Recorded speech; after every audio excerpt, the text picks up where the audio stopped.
Hello new mom, I hope are you doing well. तो guys आज मैं again आगे अपने बेबी बॉय से रिलेटेड सिम्टम्स वगैरह आप सबके साथ शेयर करने। और आज मैं मतलब FHR और प्लेसेंटा पोजीशन इन सारी चीज़ों में बात बिल्कुल भी नहीं करूँगी जो मेरे बेबी बॉय के टाइम में मुझे रियल सिम्टम्स है। आज मैं वही सारी चीज़ें आप सबके साथ शेयर करूँगी कि मुझे फर्स्ट मंथ से लेकर 9th मंथ तक क्या क्या सिम्टम्स हुए, क्या क्या मेरे बॉडी में चेंजेस आया, और ये सारी चीज़ें आप सबके साथ शेयर करेंगे। और FHR और प्लेसेंटा पोजीशन और जो भी other necessities in the sense की डॉक्टर वाली लैंग्वेज है, उन सारे चीज़ों पे मैं एक वीडियो अपलोड की हूँ। आप जाके मेरे चैनल में चेकआउट कर सकते हैं अगर आप लोग इंटरेस्टेड हैं। और अभी सिर्फ मैं सिम्टम्स की बात करते हैं। देखिए, कुछ लोग होते हैं कि जो सिम्टम्स से बिल्कुल भरोसा नहीं करते हैं, उनको बकवास लगता है।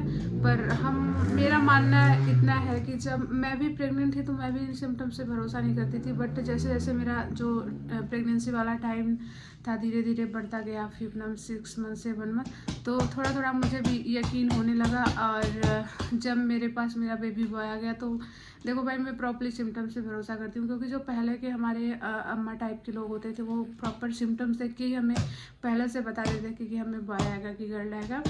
पर आज के जो टेक्नोलॉजी है और डॉक्टर की लैंग्वेज में बोले तो वो लोग सिम्टम्स से बिल्कुल भरोसा नहीं करते हैं। बट मेरा मानना है कि जो 80% महिलाओं के सिम्टम्स होते हैं वो सेम होते हैं। सिर्फ 20% सिम्टम्स होते हैं जो अलग अलग होते हैं कुछ महिलाओं में। बट जो बेबी बॉय के सिम्टम्स होते हैं वो 80% महिलाओं में सेम होते हैं। तो चलिए, ज़्यादा बात नहीं करते हैं, वीडियो ज़्यादा लंबी हो जाती है तो फिर थोड़ा सा बोर लगता है। तो सबसे पहले फर्स्ट सिम्टम्स की बात करते हैं। और थोड़ा इग्नोर करिएगा, मैं ऐसे ही नाइट में वीडियोस वगैरह शूट कर रही हूँ, क्योंकि डे में मुझे बिल्कुल टाइम नहीं मिलता। बेबी के साथ जो मेरा रूटीन ही इतना ज़्यादा बिजी रहता है कि मैं क्या ही बताऊँ आप लोग को। और बैकग्राउंड में मेरे बेबी की आवाज़ आ रही होगी तो उसको इग्नोर करिएगा। तो सबसे पहले बात करते हैं फर्स्ट सिम्टम्स की, जो कि नोजिया की प्रॉब्लम। जब आप बेबी कंसीव करते हैं स्टार्टिंग में, चाहे आप बेबी गर्ल कंसीव किया हो चाहे बेबी बॉय, तो सबको ही नोजिया होती है। जो फर्स्ट सिम्टम्स यही होता है प्रेगनेंसी का कि नोजिया, आपका मतलब हेडेक वगैरह बहुत ज़्यादा होगा, कुछ भी खाने की इच्छा नहीं होगी। और नोजिए जब स्टार्टिंग में आप बेबी वगैरह कंसीव करते हैं ना, तो उस टाइम पे आपको ना तो कुछ खाने की इच्छा होगी, ना तो तीखा खाने की इच्छा होगी, ना मीठा खाने की इच्छा होगी। मतलब उस समय आपके जो बॉडी में हार्मोन्स वगैरह है सब कुछ चेंज हो जाता है। तो फर्स्ट मंथ में तो आप सबको कुछ पता नहीं होता है, तो उसमें थोड़ा सा चक्कर वगैरह हेडेक वगैरह होता रहता है, जिनको पता होगा, जो कंसीव कर चुके होंगे प्रेगनेंसी समय।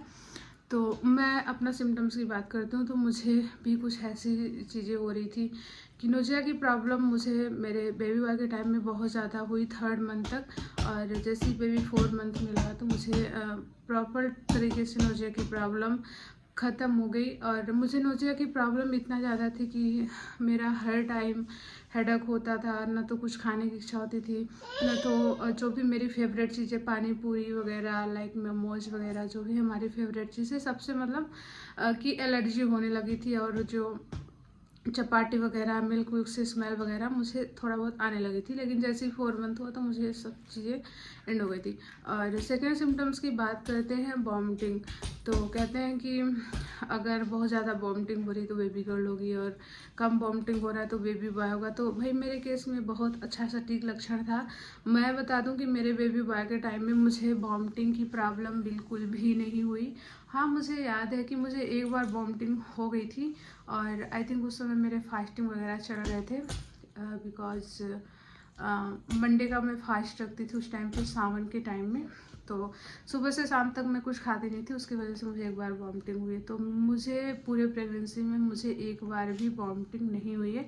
मतलब उस समय मैं नहीं खाई थी तो मुझे ऐसा फील हो रहा था कि मुझे वॉमिटिंग हो जाएगी, बट थोड़ा सा हुई थी, एक ही बार हुई थी जहाँ तक मुझे याद है, वो भी कुछ ना खाने की वजह से हुई थी। बाकी मुझे पूरी प्रेगनेंसी में एक बार भी वॉमिटिंग नहीं हुई। तो ये मेरे केस में सबसे अच्छा लक्षण था, जो कि मेरा बेबी बॉय जब से डिलीवर हो गया तब से मैं बिलीव करने लगी कि हाँ, अगर प्रेगनेंसी में वॉमिटिंग कम हो रही है तो आपने बेबी बॉय कंसीव किया है।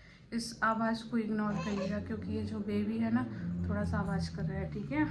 और सेकंड हो गया वॉमिटिंग। थर्ड सिम्टम्स की बात करते हैं मूड स्विंग की। तो भाई मुझे बेबी बॉय के टाइम में इतना ज़्यादा मूड स्विंग मेरा होता था कि क्या ही बताऊँ। कभी मतलब खुद से ही रोना आ रहा है, शक्ल देख के रोना आ रहा है, और पता नहीं छोटी छोटी चीज़ों में रोना आ रहा है, तेज़ आवाज़ नहीं सुन पा रही हूँ। तो मूड स्विंग भी थोड़ा बहुत होता है प्रेगनेंसी में, चाहे आपने बेबी बॉय कंसीव किया चाहे बेबी गर्ल, ये मूड स्विंग तो होते ही। और थर्ड, तो नेक्स्ट सिम्टम्स की बात करते हैं बेबी मोमेंट की, कि आपको जो मेरा बेबी मोमेंट है, मतलब आप सबके बहुत सारे कमेंट्स भी आते हैं। तो देखो कमेंट्स का इतना ज़्यादा रिप्लाई करना पॉसिबल है नहीं, बिकॉज शेड्यूल बिजी रहता है बेबी की वजह से। बट मैं सोचती हूँ कि प्रॉपर तरीके से ब्लॉग ही आप सबके साथ शेयर करूँ। तो बेबी मोमेंट मुझे 5 मंथ तक बिल्कुल भी नहीं पता चला। 6 मंथ के स्टार्टिंग मंथ से मुझे थोड़ा थोड़ा बेबी का मोमेंट लाइक बहुत थोड़ा सा फील होने लगा, वो भी सबसे पहले राइट साइड में। और जब तक मैंने अपना बेबी बॉय डिलीवर नहीं कर दिया, मुझे अपने बेबी की मूवमेंट राइट साइड ही फील होती थी। मुझे अपने बेबी की मूवमेंट कभी लेफ्ट साइड फील नहीं हुई। और सबसे अच्छी बात है, जो बेबी का हेड वाला पोजीशन था वो मुझे राइट साइड ही समझ में आता था, क्योंकि आपसे बेहतर कोई नहीं समझ सकता है। तो बेबी की जो हेड वाला एरिया था वो मुझे ऑलवेज टाइम राइट साइड ही फील होता था। लाइक जब मैं कभी सोने जाती थी तो कभी लेफ्ट करवट सोने की कोशिश करती थी, क्योंकि एक ही करवट सो के इंसान बोर हो जाता था। तो जो मुझे मतलब इतना ज़्यादा राइट साइड में हैवीनेस फील होता था, इसलिए ज़्यादातर मैं राइट साइड ही सोती थी। तो मेरा जो बेबी था वो मुझे लेफ़्ट साइड कभी फील नहीं हुआ। और हमेशा से जब तक मैंने बेबी बॉय डिलीवर नहीं कर दिया, तब से मुझे जो मेरा बेबी बॉय था वो राइट साइड ही फील हुआ। और सबसे अच्छी बात मैं आपको बता दूं कि आपसे बेहतर, मतलब थोड़े टाइम में जब आपकी बेबी की थोड़ी बहुत ग्रोथ हो जाती है, लाइक 7 मंथ या 6 मंथ के बाद, आपको अपने अंदर से एक फील महसूस, मतलब आप अंदर से अपने महसूस करोगे कि जो मेरा होने वाला बेबी है वो बेबी गर्ल है कि बेबी बॉय। मुझे तो बहुत ज़्यादा, जब मेरा बेबी किकिंग वगैरह करता था तो मुझे पहले ही फील हो जाता था कि हाँ ये जो मतलब है मेरा जो है प्रेगनेंसी में, ये मेरा बेबी बॉय ही है। तो मुझे 100% पता चल गया था कि ये जो किकिंग कर रहा है जो बेबी है मेरा, ये बेबी बॉय ही है, क्योंकि मुझे बेबी गर्ल की कभी फील आती नहीं, और सिम्टम्स भी मुझे टोटल बेबी बॉय वाले ही थे। तो ये सारी चीज़ें देख के मैं मतलब ईजिली महसूस होता था कि हाँ जो मेरे घर में पल रहा बच्चा ये बेबी बॉय ही है। गाइस नेक्स्ट सिम्टम्स की बात करते हैं खाने की क्रेविंग को लेके। तो मैं आपको बता दूं कि जो मेरी फेवरेट चीज़ है खाने वाली वो है तीखा। बट लिटरली बता रही हूँ, बेबी बॉय के टाइम में मतलब 4 मंथ से 3rd मंथ तक तो मुझे कुछ भी खाने की इच्छा नहीं, बिकॉज नोजिया की प्रॉब्लम इतना ज़्यादा मुझे होती थी, हर टाइप हेडेक वगैरह होता रहता था, तो कुछ भी खाने की इच्छा नहीं होती थी। लेकिन 4 मंथ से मुझे सबसे पहले मीठा खाने की इतना ज़्यादा क्रेविंग हुई, वो भी चॉकलेट वाला जो केक आता है। मैं फिर मंगा के जोमेटो से ऑर्डर करके मैं वो 1 kg का पूरा केक खा गई थी। मुझे इतना ज़्यादा मीठा खाने की क्रेविंग हुई, मैं आपको बता नहीं सकती।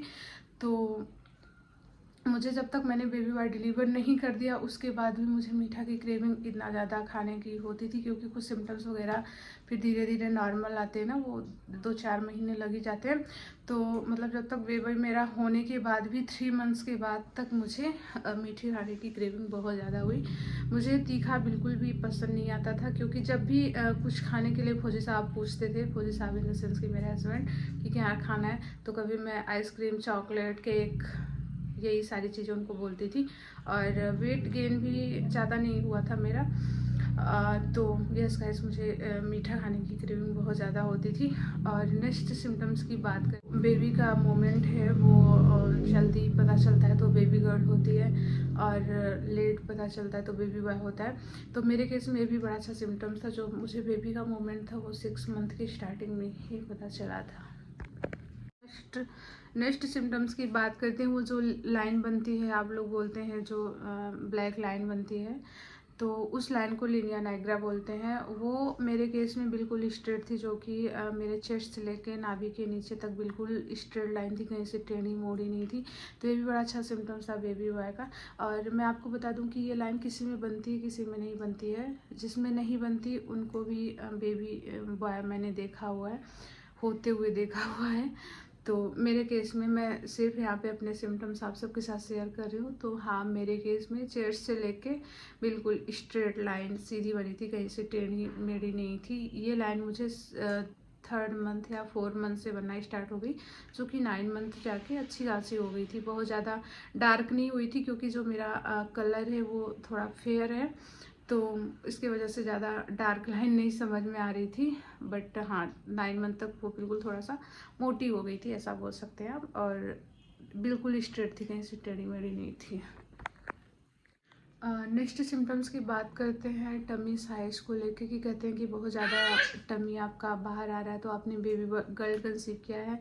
एंड आपका जो टमी हो आपने लो कैरी किया था, आपने बेबी बॉय कंसीव किया। तो ये में बड़ा अच्छा सिम्टम्स था मेरे में कि जो मेरा टमी था वो 7 मंथ तक बिल्कुल किसी को पता नहीं चलता था कि मैं प्रेग्नेंट हूँ भी कि नहीं। मुझे लोगों को बताना पड़ता था, मतलब खास लोगों को बताना पड़ता था कि हाँ मतलब प्रेगनेंसी चल रही है।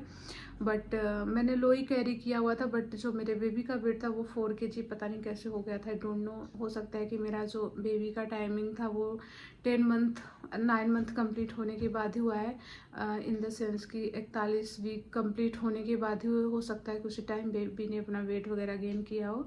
बट 7 मंथ तक मुझे जो बेबी का जो मेरे टमी का साइज़ था वो बिल्कुल लो था, किसी को पता नहीं चलता था। हाँ, मेरे बेबी का जो वेट था वो मेरा 8 मंथ कंप्लीट होने के बाद ही मतलब अच्छे से समझ में आता था कि हाँ अभी मेरी मतलब प्रेगनेंसी वाली वाइब्स आ रही है मेरे अंदर से। और लोगों को भी समझ में आता था कि हाँ मैं प्रेग्नेंट हूँ 9 मंथ जाके। और एक सिम्टम्स बहुत सारे लोग पूछते हैं कि अगर जल्दी हो जाता है बच्चा तो बेबी बॉय होता है, और ज़्यादा टाइम लगाता है तो बेबी गर्ल होती। तो ये सिम्टम्स मेरे में बिल्कुल डिफरेंट है, बिकॉज जो मेरा बेबी बॉय है, जैसे मैंने अभी आपको फ़िलहाल बताया कि 41 वीक मतलब 9 मंथ कंप्लीट होने के बाद ही हुआ था। सब लोग बोलते थे मतलब बहुत ज़्यादा झेल रही है तो तुम्हें लड़की होगी। मैं तो बोलती थी कि कुछ भी हो जाए, बट मुझे अंदर से जो फीलिंग आती थी, मैं सच बताऊँ मैं एक माँ थी उस टाइम, माँ बनने वाली थी, माँ वाली फीलिंग्स मेरे अंदर आ रही थी। तो मुझे इसलिए पता था कि मुझे बेबी गर्ल बिल्कुल भी नहीं है, मुझे बेबी बॉय है, क्योंकि मुझे अंदर से फीलिंग आती थी कि हाँ ये जो पल रहा है ये बेबी बॉय है। तो ऐसा कुछ भी नहीं है। तो भाई मैं इन सिम्टम्स से भरोसा नहीं करती हूँ कि जल्दी हुई तो बेबी बॉय और लेट हुआ तो बेबी गर्ल। तो मुझे बेबी बॉय ही हुआ है। और नेक्स्ट सिम्टम्स की बात करते हैं। अगर आपने ज़्यादा वजन है तो आपने बेबी गर्ल कंसीव किया, और आपका कम वजन है तो आपने बेबी बॉय कंसीव किया। तो मेरे केस में ये बड़ा अच्छा सिम्टम था, क्योंकि जो मेरा वेट था वो 10 kg के समथिंग ही पड़ा था। मतलब मेरा वेट था 60 kg, और 60 kg से 72 या 3 kg हो गया था। तो ये भी अच्छा सिम्टम था बेबी बॉय का। और ये देखिए मेरा बेबी बॉय क्या कर रहा है। बेटा इसको निकालो, ये नहीं डालती मुंह में, गंदा होता है। तो गाइस मैंने ऑलमोस्ट सारे सिम्टम्स आप सबके साथ शेयर कर दिया अपने बेबी बॉय से रिलेटेड। बाकी आप सबको जो भी सिम्टम्स जानना हो आप हमें कमेंट बॉक्स में कमेंट कर सकते हैं। मैं प्रॉपर तरीके से बहुत अच्छे से वीडियोस वगैरह बनाऊंगी, जो भी मतलब मेरे प्रेगनेंसी में और सिम्टम्स थे, और कुछ चीज़ें मुझे भूल गई हैं। बाकी जितने सिम्टम्स थे वो सारी चीज़ें मैंने आप सबके साथ शेयर कर दिया। हाँ, मुझे एक सिम्टम्स और याद आ गया कि स्वेलिंग को लेके बहुत सारे क्वेश्चन आ रहे हैं, डीएम आ रहे हैं मेरे पास। तो मैं बता दूं कि मेरे बेबी बॉय के टाइम में मुझे स्वेलिंग वगैरह 6 मंथ से नहीं स्टार्ट थी। मुझे 9 मंथ जब मेरे बेबी की अच्छी खासी ग्रोथ हो गई थी और मेरे टमी का साइज़ बढ़ा था, तो मेरे हाथ में स्वेलिंग, मेरे नोज़ में स्वेलिंग, मेरे फेस में स्वेलिंग, एंड जो मेरे पैर वाले एरिया में अच्छा खासा स्वेलिंग हो गया था। इतना ज़्यादा स्वेलिंग हो गया था कि मुझे खुद को ही समझ में आ रहा था कि हाँ मतलब अभी फ़िलहाल मेरे नोज़, फेस, हैंड्स वाले एरिया में अच्छी खासी स्वेलिंग आ गई है। और मैं आपको बता दूं कि ये बेबी बॉय होने के सटीक लक्षण ही होते हैं कि अगर आपके हाथ पैर और फेस वगैरह में स्वेलिंग आई तो पक्का समझो कि आपने एक बेबी बॉय ही कंसीव किया है। तो ये भी बड़ा अच्छा सिम्टम्स था बेबी बॉय होने का। नेक्स्ट सिम्टम्स की बात करते हैं कि क्या आपके मतलब फेस उसका कलर डार्क हुआ था। तो यस गाइस, ये भी बड़ा अच्छा सिम्टम्स था मेरे केस में, मेरे बेबी बॉय होने का, कि जो मेरे फेस का कलर था वो डार्क, और जो मेरे नेक वाले, चेस्ट वाले एरिया का कलर था वो भी बहुत ज़्यादा डार्क हो गया था। मैं बता दूं कि पूरी प्रेगनेंसी में मैं इतना ज़्यादा चीज़ें यूज की क्योंकि बहुत ज़्यादा ख़राब लगता था। ये वाला एरिया बिल्कुल ब्लैक दिखता था, क्योंकि चेहरा तो ठीक ठाक था, थोड़ा मतलब ठीक दिखता था, बट ये वाला एरिया था ये काफ़ी डल हो गया था, डल इन द सेंस कि ब्लैक हो गया था। मैं कुछ भी करती थी कुछ भी, बट बोलते ना कि ये सिम्टम्स। मैं एक बार डॉक्टर से भी मतलब अपने गायनकोलॉजिस्ट से कंसल्ट किया था कि मैम मुझे कुछ मतलब दवा ववा दे दीजिए, मेडिसिन वगैरह, जिससे ये थोड़ा सा क्लीन हो जाए। बट मैम ने बोला कि कोई मेडिसिन नहीं है, आप एक मुझे मैम ने क्रीम दिया था, बोले इसको ट्राई करो, हो सकता है कि सही हो जाए। बट मैंने उसको ट्राई किया था तो कोई भी फ़र्क नहीं समझ में आया मेरे को, तो फिर मैंने छोड़ दिया। फिर मैंने सोचा कि हो सकता है सिम्टम्स वगैरह हो, तो ये भी बड़ा अच्छा सिम्टम्स है, बेबी बॉय के ही होते हैं। तो गाइस आज का ब्लॉग यहीं पेंट करते हैं और मिलते हैं आपको नेक्स्ट ब्लॉग में। आप लोग कमेंट्स करिएगा, जो जो आपकी क्वेरीज होगी मैं उस पर एक प्रॉपर तरीके से वीडियोस वगैरह बनाऊंगी, मेरे बेबी बॉय के क्या क्या सिम्टम्स थे। Thanks for watching, love you all. अपना बहुत अच्छा वाला ध्यान रखिए।